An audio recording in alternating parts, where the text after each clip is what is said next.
الدكتور هشام إبراهيم، دكتوراه واستشاري الأنف والأذن والحنجرة، دكتوراه واستشاري العلاج بالليزر جامعة القاهرة، زمالة الجمعية العالمية للشخير وأمراض النوم، زمالة الجمعية الأوروبية للشخير وأمراض النوم، أستاذ زائر بمستشفى رويال كير العالمي بالخرطوم.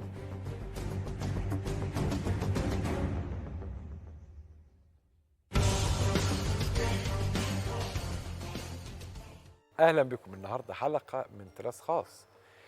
موضوع الشخير يا جماعه ده موضوع خطير جدا على المستوى العلمي، ودراسات كتيره جدا دلوقتي في العالم من فتره طويله بتتكلم على الشخير وخطورته. انتوا عارفين الشخير مثلا بيؤدي الى الضغط العصبي، بيؤدي الى الصداع، بيؤدي الى العصبيه الزائده نتيجه نقص الاكسجين المزمن في دم الانسان.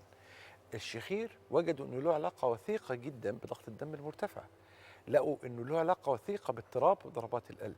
كمان الشخير مهم جدا ارتباطه بزياده الوزن، وخصوصا تكوينه معينه لزياده الوزن اللي هي منطقه الرقبه، يبقى فيها كميه دهون كتيره، تكون شورت نيك شويه، ما تكونش طويله.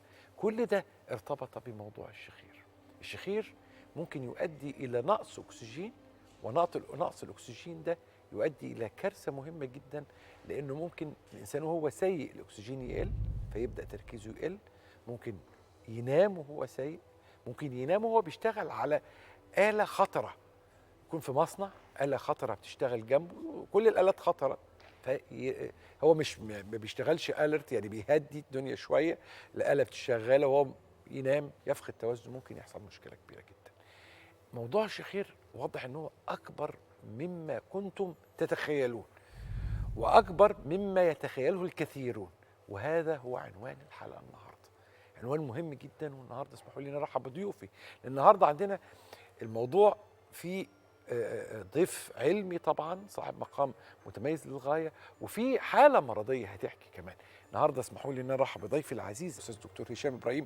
اهلا بيك يا دكتور هشام. اهلا بيك يا دكتور ايمن. سعيد بهذه الزياره سعاده غامره، واشكرك ان انت وجهت الدعوه لضيفين. طبعا يعني هتعرفوا ليه قيمه ان يكون في ضيفين، رغم ان العمليه معموله لواحد. هو ضيفي العزيز الاستاذ علاء ابو طالب. اهلا بيك يا استاذ علاء. اهلا بيك، منورنا وسعيد بهذه الزياره. اهلا بحضرتك. وطبعا مدام ريهام الشريف زوجة الاستاذ علاء، منورانا مدام ريهام، وسعيد جدا بهذه الزياره. هنعرف قيمه ان احنا نستضيفكم انتوا الاثنين مع بعض النهارده. بس الاول اروح للدكتور في سؤال مباشر: هل الشخير اصبح يجد قيمته العلميه عند الاوساط العلميه؟ الناس بدات تفهمه؟ هل الجماهير او الجمهور العربي بدا يفهم خطوره هذه الحاله المرضيه بكل تداعياتها الكثيره والمؤثره على حياه الانسان، النفسيه ايضا، العضويه والعمليه؟ شوف يا دكتور ايمن، حضرتك حطيت ايدك على اول نقطة مهمة جدا، وزي ما بيقولوا كده انا بقالي 25 سنة بيتنبح صوتي عشان نوصل هذه الرسالة. اتمنى ان انا بعد 25 سنة اكون في بداية اول سلمة للتعريف بالشخير، باهمية الشخير، بخطورة الشخير. النهاردة الحقيقة الشخير لا يقل اهمية عن فيروس سي بأي حال من الأحوال، لأن النهاردة الشخير ليه تأثير مباشر على حياة الإنسان، حياة الإنسان في لحظة. النهاردة يكفي أن أقول لحضرتك إن رخص القيادة لا تعطى في أوروبا إلا بعد ما يتعمل اختبار نوم، ويتعرف أن هذا الشخص ما بينامش وهو سايق، لأن بنومه وهو سايق مش هو بس اللي هيموت، ده هيودي بأرواح الكثيرين حوله. عشان كده الحقيقة موضوع الشخير موضوع في منتهى الخطورة والخطورة، لأن الحقيقة الناس فاكرة إن موضوع الشخير هو الصوت، وكلنا بنشخر وكلنا بنطلع صوت، وإيه المشكلة؟ ما احنا واخدين على كده. لكن الحقيقة لما نعرف إن هذا الصوت وما يستتبعه من مشاكل خطرة جدا، هنقدر نقيم هذا الصوت وهذا المرض. الصوت زي ما احنا قلنا، زي ما حضرتك قلت وزي ما احنا قلنا قبل كده، ان مفتاح السر في موضوع الشخير هو كلمتين: قفلة البق والاكسجين.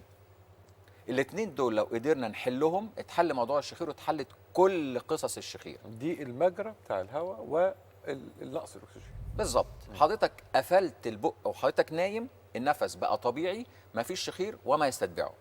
اتفتح البق يبقى في مشكله كبيره كبيره، وما ينتج عنها قله الاكسجين. وخد عندك بقى نبدا قله الاكسجين باي حته في الجسم ويقول لي التاثير عليها.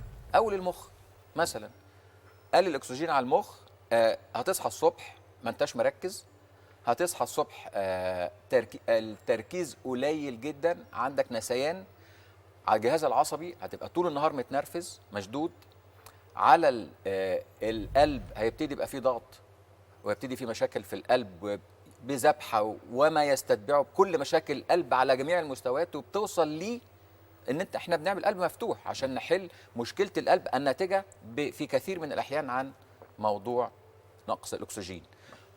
او يكون هو عامل مهم من العوامل. أكيد. يعني تصلب الشرايين مع نقص الاكسجين مع الضغط العالي، كل ده مع بعض. بالظبط كده، بالظبط كده. لو فتحنا بقنا بقى وما يستتبعه من التهابات في الحلق على طول. ناس كتير جدا بتبقى عندها التهابات في الحلق مش عارفه. ناس كتير جدا تصحى الصبح تعبانه تقول لك انا مش عارف تعبان مالي. ناس كتير جدا بيبقى عندها على طول التهابات في زورها وبلغم ومشاكل في المعده. ايه ده، انا عندي مشاكل في المعده، عندي جرثومه في المعده، عندي ارتجاع مريء. ونكتشف ان كل الكلام ده ما هواش السبب الاساسي، لكن السبب الاساسي جاي من فتحه البق والالتهابات المزمنه في الحلق وما يستتبعه من البلغم بينزل على الحلق. ناس كتير جدا مشاكل البطن زي انتفاخ، زي الام، زي مغص، زي اسهال وامساك وجهاز هضمي ملخبط. شوف حضرتك، انا بمسك عضو وجزء وجزء. خد كل حاجه، الام الجسم في كل العظم، التهابات الكلى بسبب وجود بؤره صديديه في اللوز. احنا كل ده ما اتكلمناش عن اللوز، لان اللوز هي اساس وجزء اساسي في موضوع الشخير. عايز اقول لحضرتك ايه تاني اكتر من كده. استاذ علاء، انا عايز ابدا معاك القصه من اولها. ايه اللي حصل؟ هو اللي حصل من البدايه ان انا كنت في البيت بتفرج على البرنامج بتاع حضرتك والدكتور، فلقيت الدكتور في البرنامج بيحكي كل الخطوات اللي انا بمر بيها، من ارهاق، من تعب، من مشاكل في الجهاز الهضمي، من نوم على الطريق. كنت بتنام على الطريق؟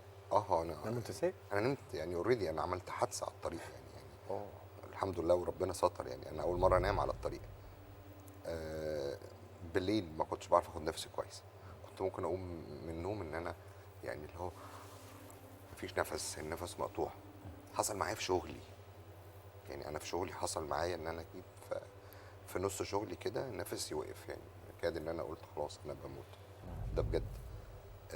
طبعا زوجتي طبعا يعني معايا وعشرت بقى معايا، استحملتني يعني. وكان في صوت اثناء النوم؟ اثناء النوم؟ طبعا في شخير اثناء. انت كنت عارف ان في كده؟ كنت عارف ان في كده. يعني هو الانسان بيقدر يعرف اذا كان بيشخر ولا لا؟ خلاص بقى مع اصحابي بقى يعني بيتقال له، لكن انت ما بتحسش. لا ما بحسش. لكن بتصحى من النوم حاسس بايه؟ زوري مقفول كل يوم. يعني انا ببقى نايم، انا ببقى عايز اخد النفس من مناخيري، انا باخده من بقي مفتوح بس على الاقي ناشف. النفس كنت عايز اخد هوا من مدام ولاء. قولي لي مدام ريهام، قولي لي ايه اللي حصل، يعني احكي لي بقى. هو علاء انا من ساعه ما اتجوزت هو بيشخر. ده زي الافلام العربي. ده بجد. زي الافلام العربي. انت عارف الفيلم بتاع طير انت؟ في اول يوم يعني لقاها بتشخر، لكن هو اللي لقاها. وقعدت طبعا كتير ما بعرفش انام بالليل من صوته. طبعا اتعودت، بس بدات اخد بالي ان هو وهو نايم بيصحى فجاه. انا يعني لحظه غريبه جدا، يمكن بتكون ثانيتين، بس حد بيقوم فجاه من النوم مش قادر ياخد نفسه وبعدين بيرجع يكمل نوم.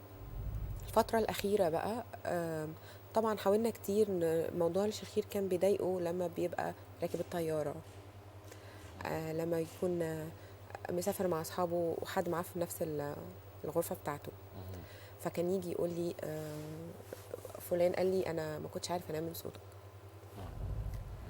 حتى الناس لما كانوا يبقوا عندنا وهو نايم جوه كنت انا نفسي ابقى قافله الباب ومتوتره جدا، لانه بجد لما كان يبقى عندي حد من اصحابي او بتكلم في التليفون وهو نايم جنبي وانا بتكلم افضل اهز فيها عشان يبطل عشان الصوت. الفتره الاخيره بقى بدا يعاني من مشاكل، ضغط الدم ارتفع. انت ضغطك عالي. اه بس انا أنت مش مريض ضغط. ممكن علاء مش دلوقتي مريض. قست الضغط بعد ما عملت عمليه؟ لا لسه. ما قستوش؟ بس ما فيش صداع. لا، ما هو الضغط ما يتقاسش على الصداع، لازم يقيسه. يعني دي قاعده مهمه، الصداع مش هو دلاله الضغط الوحيده، ده الضغط ده سايلنت، مرض بس هنطمن على الضغط بس يعني. كان صداع على طول بس الصداع ده برضو انا طول عمري عارفه انه بيجي له صداع، مش عارفين من ايه خالص. وبنعمل تشيك اب كتير مفيش سبب. بس الفتره الاخيره بقى الضغط العالي بدا عندك يعلى. حد في العيله كان عنده ضغط؟ لا لا مفيش خالص. في العيله حد عنده؟ لا لا.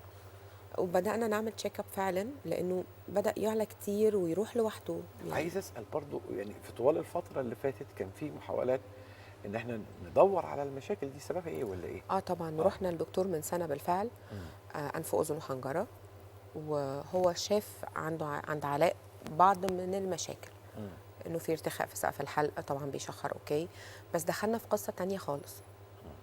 لازم تروح لدكتور باطنه علشان انت عندك ارتجاع مريئي، فالسقف عندك لو دخلنا عمليات هيحصل نزيف جامد. فدخلنا في قصه تانية كده، وبعدين نسينا بقى يعني خلاص الموضوع عدى على كده. فكرنا في حاجه وسيبنا حاجه. بالظبط. عايز اروح بقى يعني لسؤال مهم يا استاذ علاء. يعني المعاناه، نقص اكسجين، صداع، ضغط بيرتفع، طب ماشي، غير كده كنت بتحس بايه تاني؟ هل مثلا كان في ضربات قلب سريعه؟ انت قلت لي حكايه ان انت كنت بتشخر وانت في الطياره. دي حقيقه. يعني الطياره ده خطر جدا على فكره. كنت يعني بمجرد ما اطلع الطياره شويه والاقي نفسي رحت نمت. بس لازم اصحى تاني عشان اللي جنبي. انت عارف نقص اكسجين؟ طبعا. نقص اكسجين ده في منتهى الخطوره. قررت بقى انت تعمل خلاص، يعني انت قررت ان انت تعمل عمليه. بالظبط. طب ما هو اتقال لك قبل كده ان العمليه فيها خطوره عليك.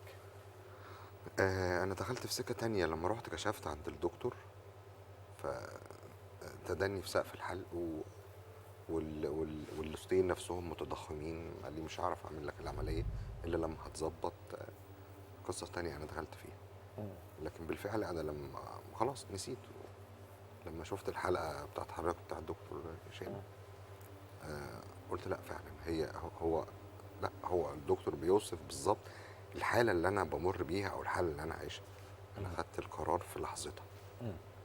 حجزت، كشفت، الحمد لله، رحت عملت العمليه لان فعلا ريحتني. انا حسيت ان انا استريحت كتير. بالك قد ايه عامل العمليه؟ ده لي 10 ايام. وسيطرنا على النزيف وسيطرنا على كل حاجه الحمد لله. طيب انا عايز اروح بقى للعمليه نفسها. ايه التقنيات الحديثه اللي دلوقتي موجوده في عمليه زي دي اللي تضمن ان انا اقدر اعملها برضه يكون في فرصه نزيف، ممكن الضغط يكون عالي شويه، الحاجات اللي هي مع بتخلي العمليات دايما في حاله من التوتر شويه. شوف حضرتك، احنا عندنا في موضوع الشخير والدياجنوزس بتاعه احنا عندنا فحوصات داخل المركز بتتعمل، اكتر من 15 حاجه بتتعمل. يعني الاستاذ علاء هو جاي هو ملى الشيت بتاع الشخير. الشيت بتاع الشخير ده بيتسال 10 اسئله وبيتجاوب عليهم، وبيخش لي بشوف الكلام ده كله، واخد بال حضرتك ازاي، وبيتفحص، وبعرف الهيستوري بتاعه، بعرف عمل عمليات قبل كده ولا لا، بعرف كل الهيستوري بتاعه اللي يختص بموضوع الشخير. اكتر من كده بنعمل طبعا فحص على مجرى التنفس بالمنظار. عملنا الفحص بالمنظار للاستاذ علاء، لقيت طبعا عنده مناخيره كانت كويسه جدا الحمد لله، ودي حاجه يعني كويسه. انما المنطقه بتاعه الحلق بتاعه باللوز وسقف الحلق وعضلات الحلق واللهاء، المنطقه دي كانت شبه مقفوله تماما وملتهبه لدرجه فظيعه. استاذ علاء كان بيدخن، وكان من شروطي قبل ما يتعمل ضحك كل ده ضحك، وكان من شروطي ان هو لازم يبطل التدخين. الحقيقه يعني كان قراره مع الحقيقه زوجته مدام ريهام، كان الحقيقه انا كنت حاسس بقد ايه هم عايشين مشكله كبيره، وقد ايه مقدرينها، وقد ايه هم عايزين يحلوها. وده الحقيقه حاجه ابريشيتنج جدا جدا لاي طبعاً حد. انا جميل قوي نموذج الدعم اللي احنا شايفينه، الدعم الاسري اللي احنا شايفينه. ده شيء رائع. انا بحييهم. ما هو ده موجود، ده موجود كويس جدا في مصر، بس ما بيظهرش على الشاشات.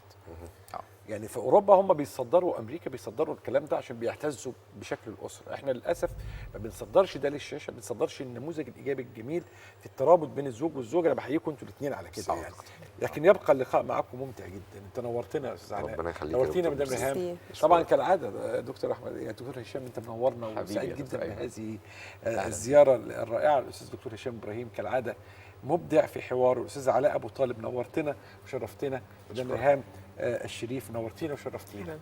يبقى انه الشخير موضوع خطير جدا، ويبقى نقص الاكسجين الداخلي على جسم الانسان واضح ان هو قضيه كبيره جدا تؤثر على كثير جدا من الاعضاء الحيويه.